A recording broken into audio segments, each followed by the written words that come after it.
Welcome to CBS Sports HQ. It's time for Football Happy Hour. I'm Jenny Dell. Now, OTAs are underway, and as we know, OTAs stand for Organized Team Activity. And they are, of course, voluntary. However, many believe if you're getting paid that amount of money, you should show up. One player that has been outspoken about his personal timeline is Baltimore Ravens quarterback Lamar Jackson. The franchise QB has been absent from the Ravens OTAs. Instead, he's continued to train on his own. Now, Chris Sims on Pro Football Talk bringing up his stance on Jackson, who once said he wants to be the Tom Brady of his era. Sims said Brady wouldn't be missing OTAs in year 4 of his career. Brady didn't miss an OTA until he had played in 4 Super Bowls. Now, Lamar Jackson actually responded to that, saying, "Lamar wants to be Lamar, Chris. This part of OTAs is voluntary, my guy. I will be there, just not on your watch." It's probably other QBs not attending voluntary OTAs either. But since it's Lamar, it's a huge deal. Find something else to talk about. Feisty words. Let's welcome in our former Super Bowl champ, Ryan Harris. Now, we're going to start this off this afternoon overreacting to some topics. So I want you to take off your little analyst hat for a moment, and I want you to think of like a true, passionate fan. And we're going to start with Lamar Jackson and that entire situation. Remember, I'm asking you to overreact a little bit here to start. So you're the biggest Ravens fan in the world. Can you believe that Lamar Jackson isn't at OTAs right now? No, you can't believe it. Doesn't Lamar want to be great? Doesn't he want to be fantastic and be there with the guys? It doesn't matter, though. And one of the things I love that Lamar said in that statement, besides referring to himself as the third person, that's always fun to see. But he also said, I'll be there on time. I'll be there eventually. And that's what players want to hear, right, that are on that roster, that eventually Lamar Jackson's going to be in that huddle, giving you the cadence you're going to hear in the season. But if I'm Lamar Jackson's agent, I'm playing this up. I'm saying, hey, Lamar, shoot a quick video, put it on Instagram, say, hey, guys, I'd love to be there, but really looking at what's worked, every year I've been at OTAs, we haven't won a Super Bowl. So I'm doing everything I can, which means not coming to OTAs.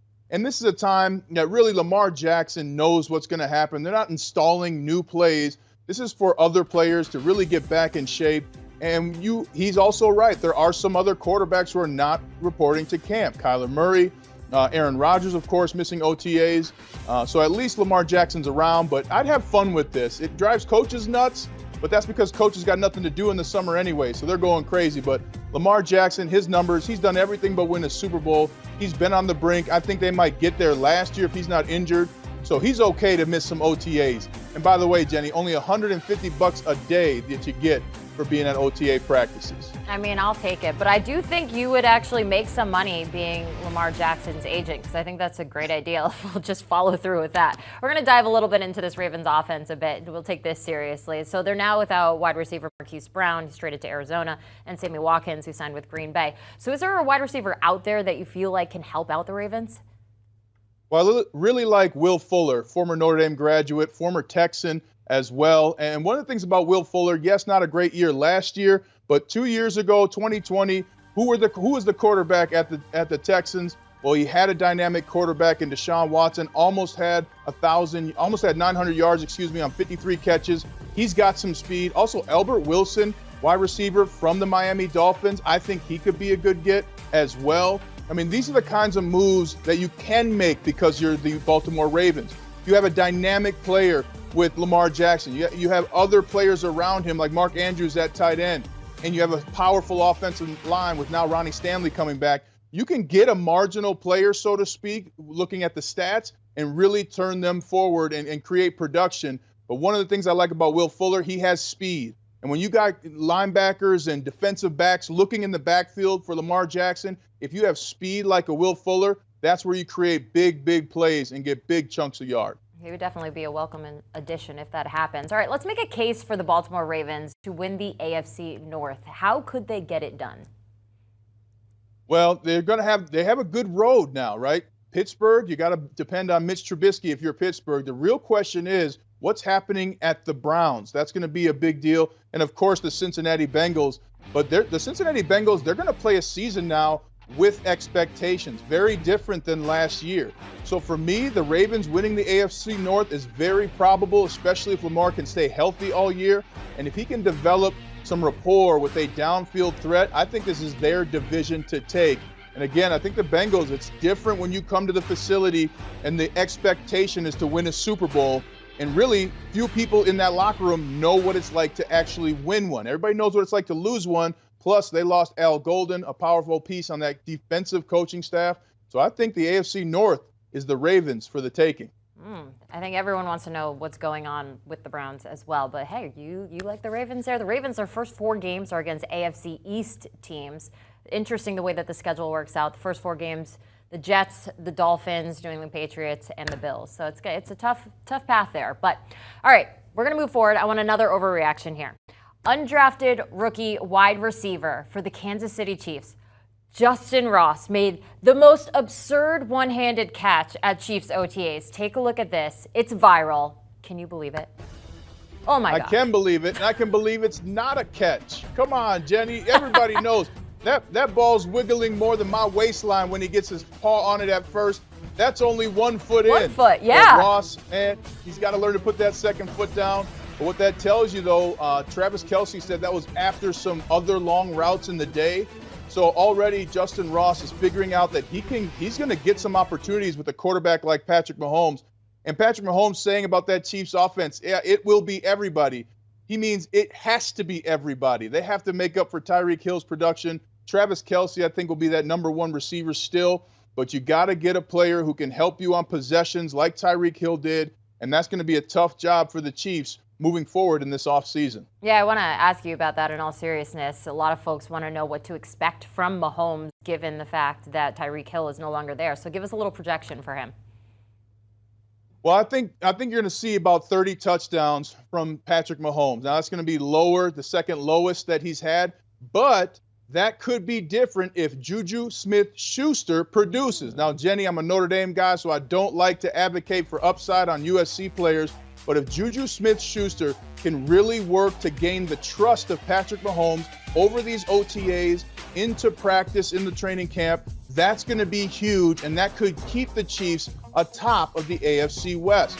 I still think Patrick Mahomes is going to have one of the highest completion percentages in the NFL. He's hovered around 66%, 67% his whole career. But where he goes with yards, I think you're looking at 4,000, 4,200 yards, 30 touchdowns. Unless a USC player can finally live up to their expectations in the NFL and Juju Smith-Schuster. Oh, wow. I was going to say thank you for putting your alma mater aside, and then at the end you just had to wrap that up and just make it one more shot. Again. One more. Just one more. All right, another overreaction here. I want you to go wild for this one. So this is Treylon Burks. Big man catch here. Titans OTAs. What do you think of this video?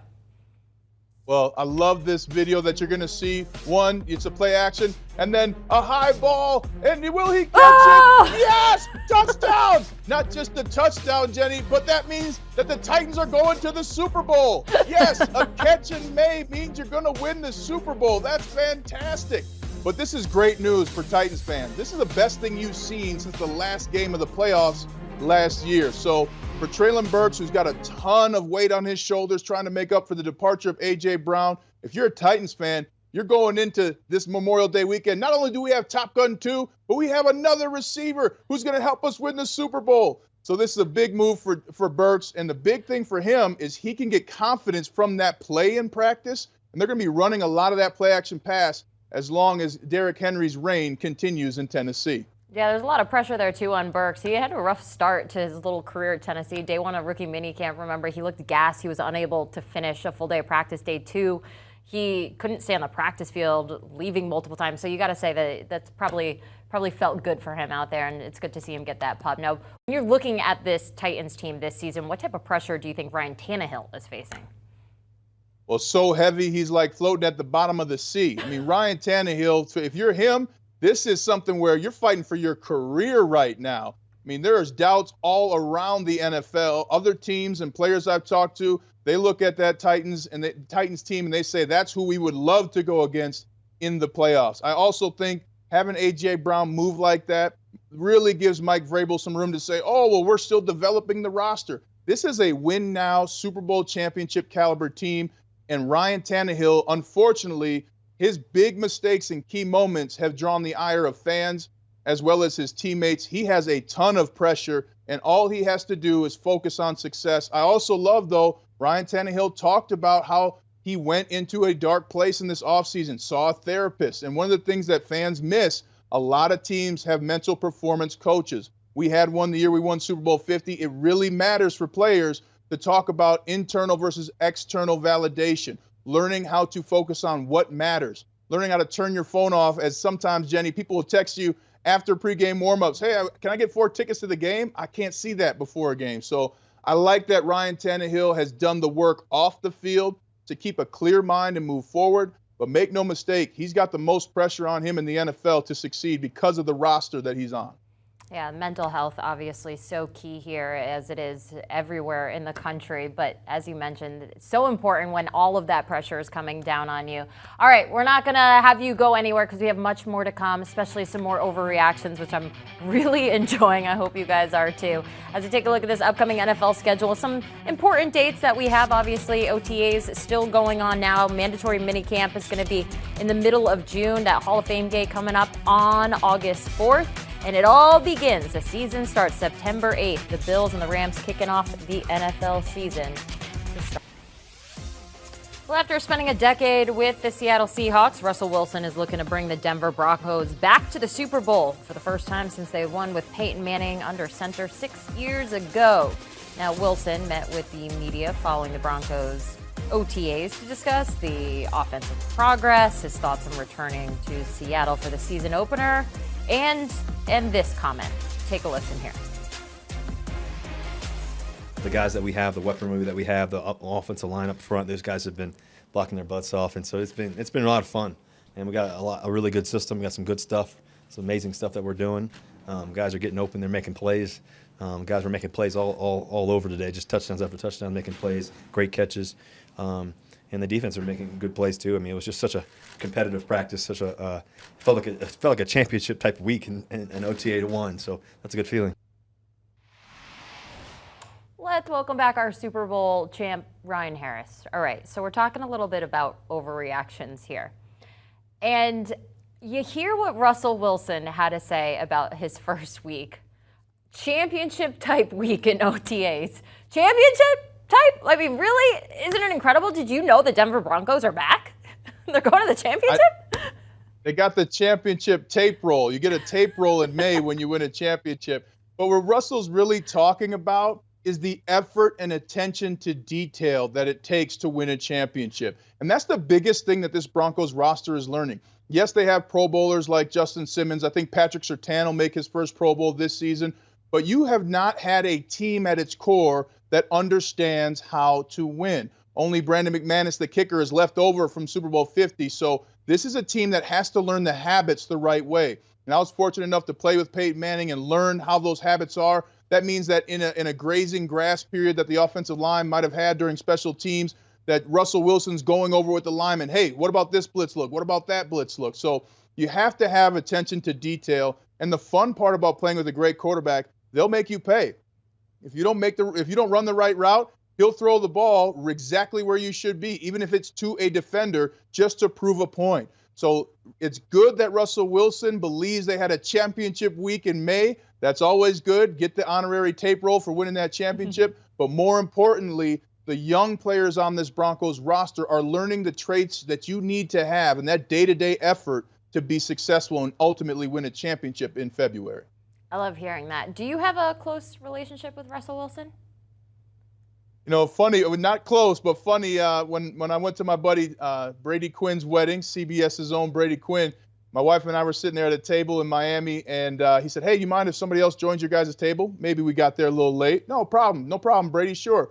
Well, here comes Russell Wilson, fresh off of winning the Super Bowl, to come and sit down. So we had a good time laughing like that, and I've caught up with him through the years, and last year I actually called the Steelers-Seahawks game, and though he was injured, he was on the field doing plays like 2 hours before the game, every 3 yards, doing his hand signals, changing the snap count. And I went down on the field. He was still working. I said, Russ, what are you doing? He looks at me. He goes, we're in the fourth quarter, Ryan. And he just goes right back to it. So that's the kind of intensity that you got. A player that could have been in sweatpants and some Jordans was down on the field. I think he even had eye black on, Jenny. It was crazy. That's awesome. But that's the Gotta kind of passion that Russell Wilson has for the game. I could tell you were a fan of his by the way you answered that first question, and he seems like a great guy. I wanted to know. I felt like there was a personal connection there.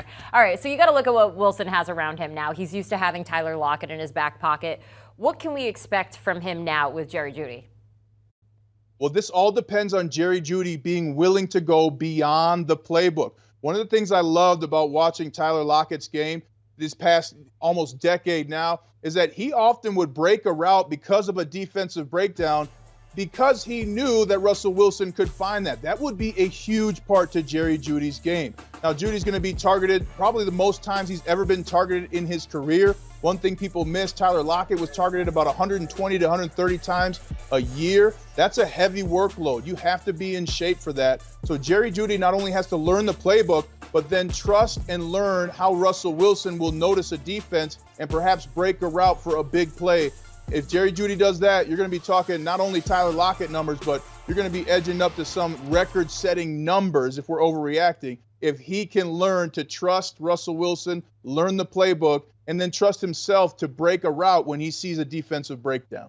Building those relationships are definitely huge. So we're going to do the same context but different players here. So we had DK Metcalf. What can it be with Courtland Sutton? Well, for Courtland Sutton, you want to be the possession receiver for Russell Wilson. That's really what DK Metcalf was.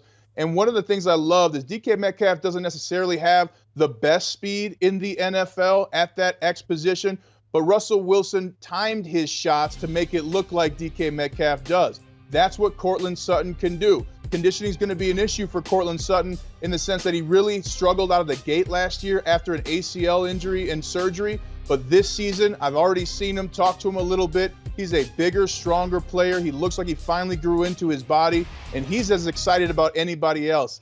I've been able to see Courtland Sutton even since he was a junior there at Southern Methodist University, got to speak to their team, and he's grown leaps and bounds. And this is the most I've seen him smile because of the joy and anticipation he has of the many balls, hopefully touchdowns, he'll catch from Russell Wilson. So fun. It's great to see that progression of these student athletes now to be successful here in the NFL. Now, I want you to put your fan hat back on. Now, imagine you're a Broncos fan. What do you think a successful season would look like? What did they need to do to consider this whole, Russell Wilson era a win? Well, it's easy to say championship, and yes, that's there, but how about beat the Chiefs? Yeah. Jenny, they haven't beaten the Chiefs since I was on the team. Now, if they want to bring me back, $18 million guaranteed, no problem. Let's talk. But if you're not going to bring me back and some of the other members from Super Bowl 50, you have to beat the top dog in your division. They haven't done it for almost 6 seasons. So it starts with beating the Chiefs at least once, hopefully twice, on the way to a championship season. The good thing about playing in the AFC West is it is so competitive with the Chargers, the Raiders, and the Chiefs that if whoever comes atop that AFC West, they're going to be extremely confident that they can win a Super Bowl, and the Broncos should be no different than any of the other teams in their division. All right, yeah, the Broncos definitely looking to improve upon their 7-10 record last season. All right, Ryan, thank you so much, as always. This was a lot of fun. We always appreciate you here at CBS Sports HQ. So we take a look at the Broncos' schedule. They're kicking things off. I mean, this is the big storyline here, playing in Seattle against the Seahawks. That's not going to be awkward at all for Russell Wilson, right? He claims it won't be. And you have to remember, Wilson, most wins by a quarterback in the first 10 seasons in NFL history. Looking to bring this Denver Broncos team to the top after suffering their 5th straight losing season. All right, the New York Giants and Daniel Jones seem determined to turn things around this season. They have a new head coach in Brian Daboll. Jones also told that the pressure is off to be perfect. It seems like he's getting the ball out faster, which is a huge step for the quarterback. Now, Coach Daboll has a strong belief in Daniel Jones. Take a listen to what he had to say. He wants to be as good as he can be for this football team. Obviously, he's had a, kind of up and down first few seasons. But it takes everybody. You see the growth of some of these young quarterbacks from year 1 to year 2 to year 3 to year 4 that have consistency in system, add playmakers around them, entire team. I think, look, we got to try to work towards that the best we can. Let's welcome in our Emery Hunt, fresh off Giants OTAs, firsthand experience of exactly what is going on in New York. So Daboll believes in Daniel Jones, or at least he's saying that he does, but then the Giants didn't pick up the quarterback's fifth-year option. So do you personally think it's time for the Giants to move on from Jones, or they should give him another chance? I strongly believe they should move on from Daniel Jones. And it's funny to watch the practices play out because he did mention, he wants to coach Daniel Jones to be a little bit more free and a little bit more aggressive and not worry about turning the ball over. And we've seen a lot of interceptions in practice. We saw a pick six the other day by Adoree Jackson en route to Daniel Jones being aggressive. So, yeah, you want a guy to play free, but we've seen this turnover story time and time again. And watching Daniel Jones play, and the big elephant that's in the room is when you're watching Tyrod Taylor take the field and have success at practice and doing things that Daniel Jones just can't do physically. And you see guys kind of gravitate toward Tyrod Taylor. He's more like the OG on the roster, and guys just kind of look for guidance from him. And so we're seeing this play out, and you kind of wonder, okay, if the Giants are losing games 17-6, 21-13, where it's clear and evident that the defense is doing their job, but the offense just can't get out of its own way, how soon will we see Tyrod Taylor? And I think we're going to give it between 4 to 6 games before we see another quarterback get out there for the Giants. You just answered my question there. So you're saying 4 to 6 games, he has a little bit of a wiggle room, and then Tyrod Taylor takes over? I believe so. And the thing about it, when you look at their schedule, I know they have some crucial games before their bye. 2 real toss-up games, Jacksonville and Seattle. I feel like how they play in those 2 games, both very winnable for the Giants, could determine who we see coming out of that bye week. And again, if that offense is sputtering, we know they don't really put the ball in the paint when we talk about Daniel Jones under center. So Tyrod Taylor may give them a little bit more of a boost coming out of the bye week, gets him 2 weeks to get ready to go for this offense. Obviously foreshadowing here, but do you think Tyrod Taylor is a long-term fixture for the Giants? I mean, is that going to be their answer? It's not going to be their answer. And we've seen this play out for Tyrod Taylor all throughout his career. He led the Buffalo Bills to the playoffs, and they couldn't wait to get rid of him. And we saw the unfortunate incident in Los Angeles when he gave way to Justin Herbert. We saw him get knocked out of a game, the first game, I believe, second game of the season in Cleveland. And in comes Baker Mayfield, and we know how that story played out. So I think it's good for him to set the table and help carry this team forward.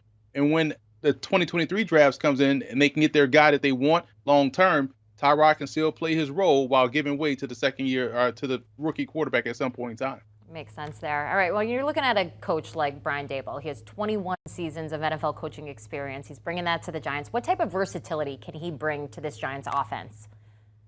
It's going to be fun to watch, to be completely honest. Just watching the personnel that they were able to bring in and looking at what they want to do. And you heard some seeds of what they're trying to do with Daniel Jones. They want him to get rid of the football quickly. So I would expect the killer C offense, curls, comebacks, and crossers. We're going to see a lot of those short passes, and those guys can catch and run and take it a long way. You're going to see a lot of quick hitters in the run game. They have some speedy guys. We know about Saquon Barkley, but you're bringing in Matt Breida. You also bring in some versatile talent. You think about Wan'Dale Robinson, who was one of the top high school football running backs in the country before making the move to wide receiver. And Jeremiah Hall, keep an eye on him. The fullback, undrafted rookie free agent out of Oklahoma, can be your single back. He can be an inline tight end. He can be an H-back. He can line up in the slot. He can do a lot of things and just helps add to the versatility of what we're going to see on this offense. Guys that can carry the football. Wan'Dale Robinson. We talk about Kadarius Toney. Saquon Barkley is another dual threat. So there are some versatile pieces, some catch and run guys, and they want to get the football out of Daniel Jones' hands very quickly. So expect a lot of short, quick passes, but a very fun offense to watch. What about a player like Kenny Gallaudet, for example? What can we expect from him? You would imagine that improved play calling should help him out, right? Exactly. He's someone that had a lot of opportunities to make plays, but the ball placement last year was just ineffective. And he was also a little bit banged up. He's more of a possession guy. He's going to be their big possession guy. So they're going to try to get those one-on-one matchups, let's say inside the red zone, on the goal line, try to get him to win those 50-50 balls. But he's been terrific over the middle of the field. He's fearless. And if Daniel Jones can improve his placement, you're going to see a lot of those catches that he had last year turned into big plays. He had 76 targets, but only 37 receptions. And it wasn't because he was dropping the football. The catches he made were miraculous in protecting interceptions or doing what he had to do to move the sticks. So I like Kenny Gallaudet. If he can stay healthy and play a full 17-game season, he's going to have his opportunities to get back to that 1,000-yard barrier he had in Detroit. Yeah, they're definitely hoping he returns to that dominant form there. And then we're going to go to the other side. You're looking at the new Giants edge rusher, for example, number 5 overall pick, and Kayvon Thibodeau out of Oregon. Do you think Defensive Rookie of the Year material? I know it's early, but what do you think? I think so, man. When you think about what he does well, he gets to the quarterback. He plays the run very well. He's athletic. He does a great job in getting off blocks. And oh, by the way, he's going on to a defense that has a guy opposite of him in Azeez Ojulari entering his second year. 8 sacks last year as a rookie, so you have to pay attention to him. And oh, by the way, up front you have Leonard Williams, who had his best season under Patrick Graham, getting to the quarterback, double-digit sacks. You have Dexter Lawrence, who I spoke with Andre Patterson, the defensive line coach, says, man, this dude can get even better than what he has been. He has a lot of room to grow, so excited to see him. But there's a lot of talent up front to where you just can't key on Kayvon Thibodeau. I look for him to get double-digit sacks, and I think he's a lock for Defensive Rookie of the Year, to be completely honest. Yeah, definitely put into a good situation over there. Now, every team has significant additions, departures, whether it's through the draft or trades or whatnot. The Giants released corner James Bradbury. He's now signed with Philly. So who can replace him in the Giants secondary? Well, it was clear and evident what they have out there in the secondary. I went to rookie minicamp, and I was like, oh, cool, the Giants have a clone machine because everybody's 6'2" with long arms that can play. So I feel like Aaron Robinson is the guy that they're looking for. They drafted him last year. He's someone that does a great job in playing with patience. You talk about someone that can press in the slot, but they're looking at him more as an outside guy, so he's going to get first crack. And they're excited about him. He's 5'11", 190 pounds, great speed, great quickness. I love this ability in zone coverage. We know Wink Martindale wants to play press and aggressive. You look at what he did in Baltimore. They're bringing in other players like Marcus Kennedy, who he played with, who coached in Baltimore. Cordell Flott was someone they drafted out of LSU, another long corner that can play inside. And they have 2 undrafted free agents in Zion Gilbert out of FAU and Darren Evans, who was Flott's teammate at LSU. So another 2 long guys, both 6'3", are about 185 and are able to press and take the ball away. So there's a lot of competition out there on the perimeter, but you love that the coaches are going to let these guys be aggressive and just play press and go and get the football. I'm sure every team wishes that they had a nice clone machine going on there. Now, with all this new hope, high expectations obviously are there, but the Giants have the longest odds to win the NFC East at plus 800. Do you agree or disagree with that? Oh, no, I agree that they have long odds. In order for them to win the division, they would have to either sweep the Cowboys and or the Eagles. I think they get swept by both, to be completely honest. So that's going to be a tall task. Now, can they get to that 7th seed in the playoffs is where they probably should focus. Everyone's going to say we're going to try to win the division. Yeah, that's fine and dandy. I want to be 6-8, but that's not going to happen. So you have to live within your realization of, hey, this is what we can attain and get to. I think the 7th playoff spot could be in reach because this is not a very tough NFC, juxtaposed to what we're seeing on the other side with the AFC. So maybe they have a shot to get to the playoffs, but NFC East to me is a very long shot. All right, so if you're looking at their schedule right now, the Giants, their win set total is at 7 by Caesars Sportsbook. So do you think they can get that done? I don't know. I'm not sure which way to read your emotions right now. No, I'm laughing because I think they can win 7 games. All so right, so I think 7 is the right number. If this was 7.5, I'd be like, okay, cool, go under. But all seriousness, because it's set at 7, let's go over. We know the NFL is one of these situations where someone's going to get upset. Usually it happens week 1. There's an upset or 2. So the Giants have an opportunity to get that 7th win and maybe pull an upset or 2, maybe within a division. Maybe they do split with the Cowboys or Philadelphia, and there's your 8th win. So I'll go over because they put it right at 7, trying to make me make a decision. That's what they do. Emery, thank you so much for all of your insight here on CBS Sports HQ. We always appreciate it. Love to break down the Giants. Have fun if you're going back to OTAs there. We always love everything that you have to say here on HQ. So they got season 1 now under new head coach and Brian Daboll. Should bring some change, improvements on the offense, and hopefully a few more wins compared to 2021. As you can see right now, the win total set at 7. And as Emery said, that plus 800 to win the NFC East is going to be a tough one. He likes where there's numbers are set. You look at the win the Super Bowl there, they were at plus 10,000 for that one. Do you want a sports network that delivers everything that matters about the game? The highlights, the picks, the instant analysis, no yelling, no fake debates, no politics. Hit the subscribe button and never miss a moment.